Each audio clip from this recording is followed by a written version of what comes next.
오늘 밤에 주시는 하나님의 말씀 요한복음 1장 29절에서 39절까지 교독하시겠습니다. 요한복음 1장 29절. 이튿날 요한이 예수께서 자기에게 나오심을 보고 이르되 보라, 세상 죄를 지고 가는 하나님의 어린 양이로다. 내가 전에 말하기를 내 뒤에 오는 사람이 있는데 나보다 앞선 것은 그가 나보다 먼저 계심이라 한 것이 이 사람을 가리킴이라. 나도 그를 알지 못하였으나 내가 와서 물로 세례를 베푸는 것은 그를 이스라엘에 나타내려 함이라 하니라. 요한이 또 증언하여 이르되 내가 보매 성령이 비둘기같이 하늘로부터 내려와서 그의 위에 머물렀더라. 나도 그를 알지 못하였으나 나를 보내어 물로 세례를 베풀라 하신 그이가 나에게 말씀하시되 성령이 내려서 누구 위에든지 머무는 것을 보거든 그가 곧 성령으로 세례를 베푸는 이인 줄 알라 하셨기에 내가 보고 그가 하나님의 아들이심을 증언하였노라 하니라. 또 이튿날 요한이 자기 제자 중 두 사람과 함께 섰다가 예수께서 거니심을 보고 말하되 보라, 하나님의 어린 양이로다. 두 제자가 그의 말을 듣고 예수를 따르거늘 예수께서 돌이켜 그 따르는 것을 보시고 물어 이르시되 무엇을 구하느냐. 이르되 랍비여 어디 계시오니까 하니 랍비는 번역하면 선생이라. 같이 봅니다. 예수께서 이르시되 와서 보라. 그러므로 그들이 가서 계신 데를 보고 그날 함께 거하니 때가 10시쯤 되었더라. 아멘. 한번 따라 하시겠습니다. 세상 죄를 지고 가는 하나님의 어린 양이로다. 오늘 본문에 보면 세례 요한이 예수님을 소개할 때에 보라, 하나님의 아들을 보라. 그러면 더 멋있을 텐데 세상 죄를 지고 가는 하나님의 어린 양을 보라고 그렇게 소개합니다. 오늘 저녁에는 성찬 예식을 거행하기 때문에 하나님의 어린 양이로다 이런 제목으로 왜 예수님을 하나님의 어린 양으로 소개했는지 그 의미를 삼고하면서 은혜를 나누려고 합니다. 예수님의 신격, 성품, 사역에 따라 예수님을 표현하는 방법이 달라요. 어떨 때는 어린 양이라 그랬다가 어떨 때는 목자라 그랬다가 어떨 때는 포도나무라 그랬다가 어떨 때는 농부로 비유를 했고 예수님의 이름이 뭡니까? 예수님이죠. 예수님 이름 뜻이 뭡니까? 구원이죠. 자기 백성을 죄에서 구원하시기 위해서 이 땅에 오셨고 구원하기 위해서 십자가에 죽어주신 줄 믿습니다. 사람들이 저를 부를 때에 저와 관계에 따라서 부르는 칭호가 다르잖아요. 우리 성도님들이 저를 부를 때는 목사라고 부르지요. 목사님이라고 부르고 제가 신학교에 가면은 우리 제자들은 교수님이라고 부릅니다. 우리 집사람이 저를 부를 때는 여보라고 부르는데 아무나 저보고 여보 안 그러잖아요. 여보세요 할 수는 있지만은 여보라고는 안 하지요. 그럼 큰일 나잖아요. 여보는 한 사람이어야 되지 여러 명이 될 수가 없잖아요. 우리 자녀들은 저보고 아빠라고 부릅니다. 그러면 쟤들은 저 목사의 자녀구나 알잖아요. 우리 손주, 손자들은 나를 만나면 할아버지라 그럽니다. 물론 동네 아이도 나이 많은 사람 보고 할아버지라 그래요. 그러나 이 손을 잡고 같이 가면서 할아버지 그러면 자들은 손녀구나 거의 다 알게 되죠. 또 우리 후배들은 저를 보고 선배님이라고 불러요. 부산 부정교회 지금 박 목사님은 저를 볼 때에 목사라고 부르기보다가 목사님이라고 부르기보다는 주로 선배님 그래요. 전화를 해도 그러고요. 그러면은 그 칭호를 보면은 관계가 어떤 관계인지를 알 수 있죠. 여러분 우리가 예수님을 부를 때 주님이라고 부르는데 주님은 우리의 주인이라는 뜻인 줄 믿습니다. 주님은 우리의 생명의 주인이고 모든 것의 주인 되시잖아요. 예수님은 길이요 진리요 생명이신데 예수님을 통해서만이 천국 갈 줄 믿습니다. 예수님은 천국 가는 길이에요. 변치 않는 진리예요. 예수를 믿으면 영생 얻을 줄 믿습니다. 그래서 예수님이 내가 꼭 길이다 진리다 생명이라고 말씀한 거지요. 예수님이 우리에게 새 생명 주시려고 저 천국에 영생을 주시려고 예수님이 십자가에 죽으셨다가 부활하심으로 우리도 다음에 죽지만은 부활할 줄 믿습니다. 그러므로 주님 가신 그 천국을 바라보면서 살다가 우리도 멀잖아 그 나라에 가서 영원히 사는 그런 우리 성도가 될 수가 있는 거지요. 요한복음 10장 1절에 보면 나는 선한 목자라. 우리는 예수님의 양이 되어서 목자를 따라갈 수 있는 그런 우리가 되도록 노력해야 됩니다. 요한복음 15장 5절에는 예수님은 포도나무고 우리는 가지라 그랬어요. 가지는 논둥치에 붙어 있어야 수분을 공급할 수가 있고 열매를 맺을 수 있지, 잘라지면 열매를 맺을 수가 없고 땔감밖에 될 수가 없는 거죠. 요한복음 6장에서는 예수님이 생명의 떡이라 그랬어요. 사람이 떡을 먹어야 살듯이 예수를 믿어야 살 줄 믿습니다. 예수 믿지 아니하고는 새 생명을 얻을 수가 없고 예수 믿지 아니하고는 영생을 얻을 수가 없는 겁니다. 그리고 요한복음 7장에서는 예수님을 생수라 그랬어요. 사람이 물을 안 마시면 못 살아요. 하루에도 여러분 물을 몇 번이나 몇 잔이나 마시잖아요. 이 좋은 물을 마셔야 건강하지 더러운 물을 마시면 건강하지 않아요. 우리가 참된 생수이신 예수들을 믿어야지 잡신을 믿으면 영육이 멸망할 수밖에 없어요. 그래서 오늘 여기 본문에 예수님을 소개할 때에 하나님의 어린 양이라고 소개했는데, 첫째로 예수님을 하나님의 어린 양이라고 비유하신 이유가 뭐냐? 첫째는 예수님은 어린 양처럼 탄생하셨기 때문에 어린 양이라고 표현을 했어요.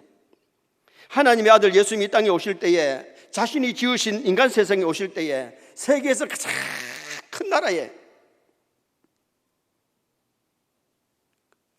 왕국에서 태어난 것이 아니고 초라한 마구간, 베들레헴 마구간에 태어나셔서 구유에 예수님이 누우셨어요. 누가복음 2장 7절 말씀 한번 읽어보시겠습니다. 처다들을 낳아 강보로 싸서 구유에 누였으니 이는 사관이 있을 곳이 없음이라. 사관이, 여관이 있을 곳이 없다. 효적하러 베들레헴에 갔는데 미리 온 사람들이 다 여관방 차지하고 있고, 산모가 된 마리아에게는 여관방이 없어서 그 마구간에서 예수님이 탄생하셨는데 구유에 누워지는 그런 예수님을 보지요. 하나님의 아들 예수님이 인류를 구원하시러 이 땅에 오실 때에 낮아지셔서 겸손히 마구간에서 탄생하신 예수님을 우리에게 보여줍니다. 우리도 어린 양 예수님처럼 겸손하게 살아야 될 줄 믿습니다. 교만하면 하나님 앞에 은혜를 받을 수가 없고, 교만하면 하나님하고 멀어져요. 정말 우리가 이 땅에서 겸손히 남을 섬기고 겸손히 하나님 잘 섬기고 겸손히 살아야 하나님의 은혜가 넘치고 성령 충만한 성도가 될 수 있어요. 두 번째로 예수님이 어린 양이라고 하신 이유는 예수님의 성품이 어린 양과 같기 때문입니다. 예수님의 성품이 양과 같이 온순하고 순하고 아름다운 성품을 가지셨지요. 이사야 53장 7절 말씀 또 한번 읽어보시겠습니다. 그가 곤욕을 당하여 괴로울 때에도 그의 입을 열지 아니하였으며 마치 도수장으로 끌려가는 어린 양과 털 깎는 자 앞에서 잠잠한 양같이 그의 입을 열지 아니하였더라. 털 깎는 자 앞에서 잔잔한 양같이, 목자가 털을 깎을 때에 양들이 털 안 깎으려고 막 몸부림치고 그러진 않는다는 거예요. 조용하게 털 깎도록 있는 것이 그게 양이라는 거예요. 예수님이 십자가에 고난을 당하실 때에, 매를 때릴 때에 막 한거를 하고 막 욕을 하고 막 성을 내고 그런 것이 아니라 털 깎는 자 앞에 양과 같이 온순하게 조용하게 묵묵히 십자가 지고 갈보리로 항하셨고, 십자가에서 우리를 위해서 죽어주신 분이 예수님이세요. 그래서 우리가 신앙생활 할 때에 중요한 것은 정말 예수님과 같이 예수님의 온순, 온유를, 겸손을 경험해야 되는데, 예수님 뭐라 그래요? 나는 마음이 온유하고 겸손하니 나의 멍에를 메고 내게 배우라. 우리는 정말 명예를 메고 예수님의 겸손을 배우고 예수님의 온유를 배워가는 우리 모두가 될 수 있기를 주님의 이름으로 축원합니다. 겟세마네 동산에서 기도하시다가 가룟 유다가 앞장서서 예수님을 잡으러 왔는데, 그 유다가 와서 예수님께 라오니여 안녕하십니까, 선생님 안녕하십니까 하고 입 맞출 때에 얼마나 가정스럽겠어요. 보통 사람 같으면 그냥 이놈 뺨때기를 칠 텐데 예수님 뭐라 그래요? 유다야, 입맞춤으로 인자를 파느냐. 온유하시기 때문에 그것을 감수할 수 있었던 모습을 우리는 성경을 통해서 보지요. 정말 우리가 마태복음 11장 29절 말씀처럼 나는 마음이 온유하고 겸손하니 나의 멍에를 메고 내게 배우라. 우리가 신앙생활하면서 먼저 예수님의 겸손, 예수님의 온유를 배울 수 있는 그런 우리 성도가 되도록 힘을 써야 돼요. 또 하나 예수님을 어린 양으로 비유한 것은 예수님의 죽으심이 어린 양과 같기 때문에 어린 양이라고 소개를 한 겁니다. 29절 말씀 한번 보시겠습니다. 이튿날 요한이 예수께서 자기에게 나오심을 보고 이르되 보라 세상 죄를 지고 가는 하나님의 어린 양이로다. 세상 죄를 지고 가는 하나님의 어린 양이다. 사람이 죄를 범하면 죄값으로 그 사람이 죽어야 되는데 양이 사람을 위해서 대신 죽은 것이 구약에 많은 속죄 제물된 양들이 있습니다. 양이 죄를 지어서가 아니고 사람이 죄를 지었는데 죄 용서받으려면 양을 끌고 와야 되고 양을 잡아서 피를 뿌리고 양을 갖다 번제를 드리면서 속죄제를 드리면서 죄 용서를 받았어요. 그리고 이스라엘 백성들이 마지막 날 출애굽하기 전날 밤에 1년 된 수양을 잡아서 피를 문설주 임방에 바른 집은 재앙이 다 오버패스 됐어요. 그 피가 없는 집은 맏짐승 맏아들이 다 죽었어요. 예수님 때문에 예수님의 십자가 피공로로 우리가 죄 용서 받는 줄 믿습니다. 예수님의 십자가 피공로로 우리는 지옥의 형벌이 오버패스되고 지옥까지 아니하고 천국 가게 되는 놀라운 은총을 주님 우리에게 베풀어 주신 거죠. 그래서 예수님이 십자가에 달리셔가지고 운명하시기 직전에 자기를 십자가에 못 박는 사람들을 보고도 우리 예수님 뭐라 그래요? 하나님, 저들에게 벼락을 내려가지고 저놈들 다 죽여버리세요. 그런 게 아니고 아버지여 저들의 죄를 사하여 주옵소서. 자기들이 하는 짓을 모르고 저러니 용서해 달라고 기도하신 분이 우리 예수님이세요. 예수님은 십자가에서 우리의 모든 죄악의 짐도 짊어지셨고 또한 우리의 모든 죄를 사하시기 위해서 죽으심이 어린 양과 같이 죽으신 예수님을 말씀해 주고 있는 겁니다. 그럼 우리가 성찬에 참여할 때에 감사함으로 참여해야 될 줄 믿습니다. 나의 죄를 속량하시고 나를 구원하시려고 십자가에 죽어주셔서 떡과 잔을 받을 때에 정말 그 십자가의 은혜와 사랑을 감사함으로 떡과 잔을 받아야 돼요. 그리고 중요한 것은 죄를 회개하고 참여해야 돼요. 죄를 회개하지 아니하고 먹으면 먹고 마심이 죄를 먹고 마심이 된다 그랬어요. 세례교인들이 성찬 예식에는 참석 안 하고 불참하면 그 죄예요. 주님이 날 위해서 십자가에 고난당하신 것을 기념하는 1년에 2번 갖는 예식인데 이 예식에 참여해서 떡과 잔을 먹음으로 이 떡과 잔의 호력이 그 사람에게 임하도록 그렇게 되어져야 되는 거죠.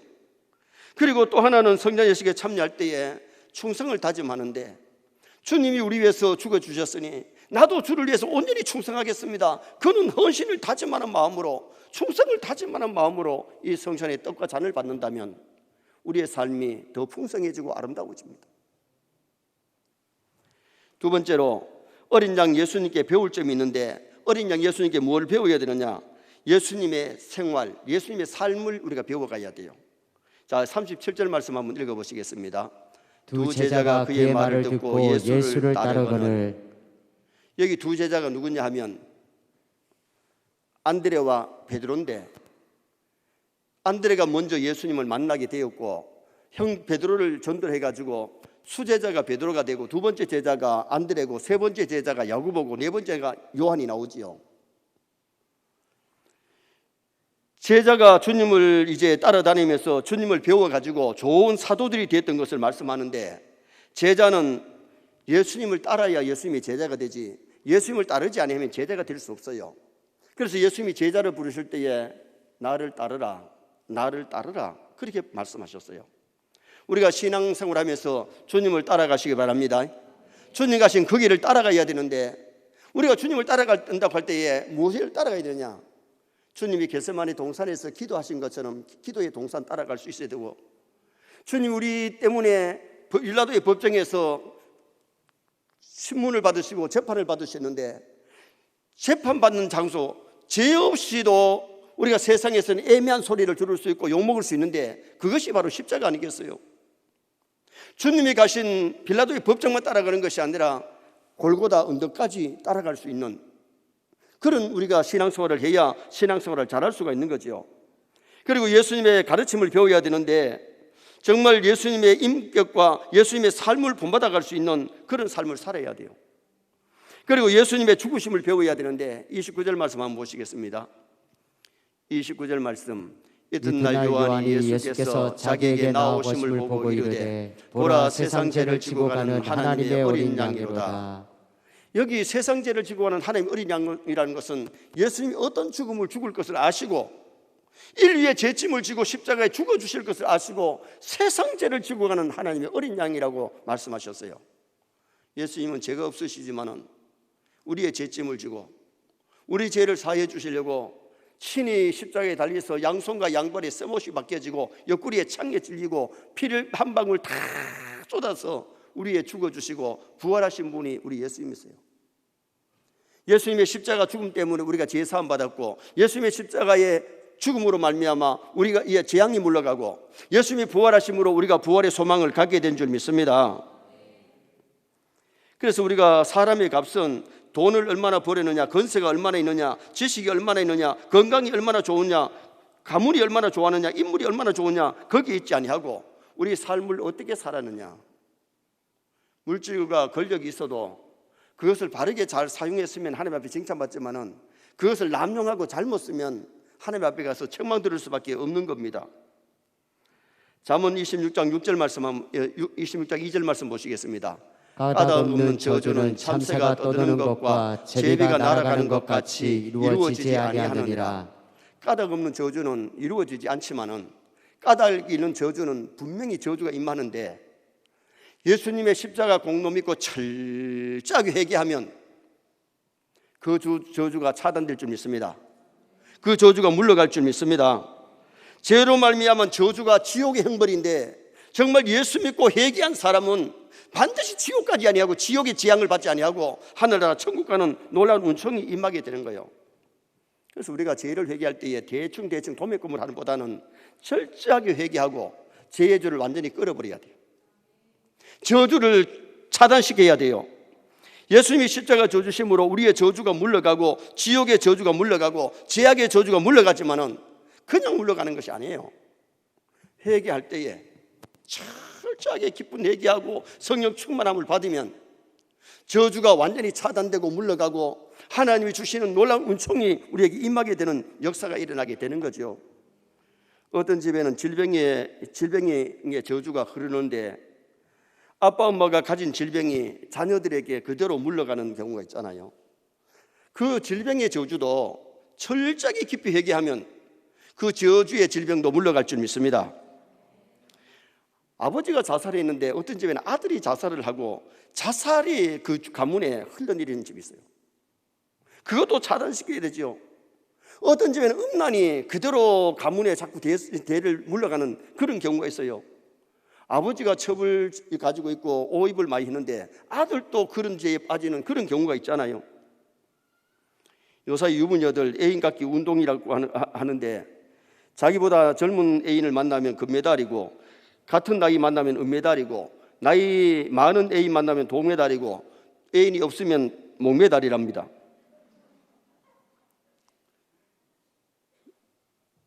다윗이 밧세바를 범했는데 아들 암논이 누이 동생을 범합니다.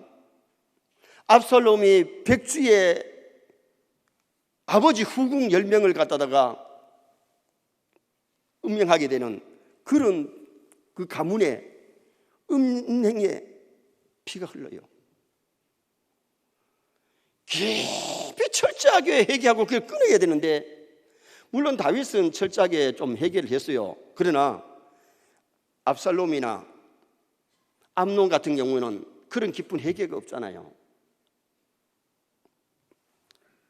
순이나 도박이 이게 흐르는 가문이 있는데 탤런트가 외국 가가지고 도박해가지고 고발당하는 그런 사건들도 우리가 보고 있잖아요. 아버지가 술고래면 아들은 술을 끊어야 되는데 같이 답습하는 그런 가정도 없지 않아 있습니다. 거짓을 흐르는 가문도 있는데 아브라함이 거짓말을 2번이나 했고, 사라가 웃어놓고 안 웃었다고 거짓말하고, 이삭도 거짓말을 하고요, 야곱도 거짓말하고 속이는 일들을 잘했던 그 가문, 거짓의 피가 흘러내리고 있는 거예요. 오늘 우리가 중요한 것은, 안 좋은 것은 깊이 회개하고 그 저주를 차단하시기를 주님의 이름으로 축원합니다. 정말 우리가 성찬에 바르게 참여하고 바르게 회개하고 깊이 회개하고 이 성찬에 참여하면 더러운 피가 깨끗해지고 또 저주가 차단되어지고 물러가는 그런 은총이 임하게 되는 거죠. 민족적으로 흐르는 것도 있는데 이스라엘 민족은 어디를 가든지 안식일을 지키고 어디를 가든지 10명 이상이 모이면 회당 하나가 세워져요. 일본 사람들은 사무라이 정신이 그대로 흘러내리고 있고 독일 민족은 게르만의 피가 흘러내리고 있습니다. 어떻게 잘못된 것 끊을 수 있느냐? 깊은 회개가 필요하다. 내 힘만 가지고는 안 되는데 예수님의 피의 공로가 여러분에게 임하시기를 주님의 이름으로 축원합니다. 그래서 어떤 저주도 다 차단되고 끊어버리고 신앙의 아름다운 유산을 물려주고 축복을 물려주는 그런 가문, 그런 가정이 되도록 힘쓰고 애를 써야 돼요. 세상에 잠깐 왔다 가지만은 예수님의 공로 때문에 우리가 제사함 받았기에 천국 가는 겁니다. 그래서 우리가 천국의 소망을 가지고 기쁘고 즐겁게 믿음 생활하고요, 날마다 죄와 싸워 승리하면서 죄를 멀리해야지 또다시 반복하여 죄 짓고 또 죄 가운데 빠지고 그런 삶을 살지 않도록 무단히 애를 쓰고 노력해야 되지요. 오늘은 하나님의 어린 양 예수님을 상고했습니다. 예수님이 어린 양이로 가신 이유는 양처럼 탄생하셨고 성품이 양처럼 온유하시고 죽음이 양같이 죽어주셨기 때문에 어린 양 예수님께 배울 점이 뭐냐? 예수님의 삶, 예수님의 생활을 배워야 됩니다. 예수님의 죽으심을 배워야 됩니다. 우리도 예수 위에 살고 예수 위에 죽을 수 있는, 또 많은 사람에게 유익을 주기 위해서 살아갈 수 있는 복된 생애가 되시기를 주님의 이름으로 축원합니다.